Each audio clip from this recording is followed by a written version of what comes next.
Oiê, eu vim compartilhar aqui como que eu fiz essas lembrancinhas para os meus filhos levar na escola para a professora. E eu fiz, vou tentar mostrar aqui para vocês, é que eu já guardei. Que amor? Eu fiz 14, igualzinha a essa. O que eu mudei foi só a cor da florzinha. Então, como que ela foi feita? Eu vou mostrar aqui o resumo de como ela foi feita, mas daí já vou colocar aqui um videozinho mostrando passo a passo, os bastidores de como que eu fiz, tá? Então, eu fiz um conezinho de papel pardo, ó. E aí, eu vou colocar como que eu fiz, tá? Passo a passo. E fiz essa tagzinha no ChatGPT. Coloquei a fotinho dos gêmeos aqui. Que eu tenho gêmeos, né? Pra quem não sabe, eu tenho filhos gêmeos. E aí, coloquei uns biscoitinhos num pacote, ó. Fechadinho. E coloquei a florzinha no palitinho. Ó, coloquei a flor no palito com um durex pra ele ficar encaixadinho aqui e não ficar caindo. Aí, coloquei também uma fita dupla face na fotinho pra ficar assim, grudado. Aí, hoje eles vão entregar. Agora aqui logo vem o vídeo do processo ali que eu fiz, que eu gravei um pouquinho o processo pra vocês verem como que foi feito.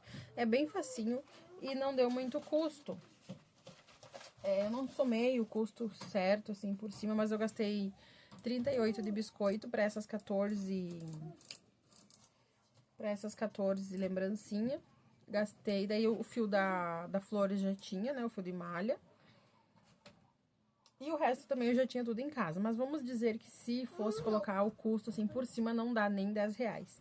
Então, uma ótima lembrancinha aí pra Natal, pra não deixar passar em branco, né? E a gente lembrar que das pro que cuidam tanto das nossas crianças. Ou até pra outra pessoa, né? Empresa também pode presentear. Tu amei, amor? Uhum. Era de quando tu era bebê. E eu vou mostrar agora o processo, tá? Fica aí no vídeo que logo tem o processo. E não se esquece de se inscrever nesse canal.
Música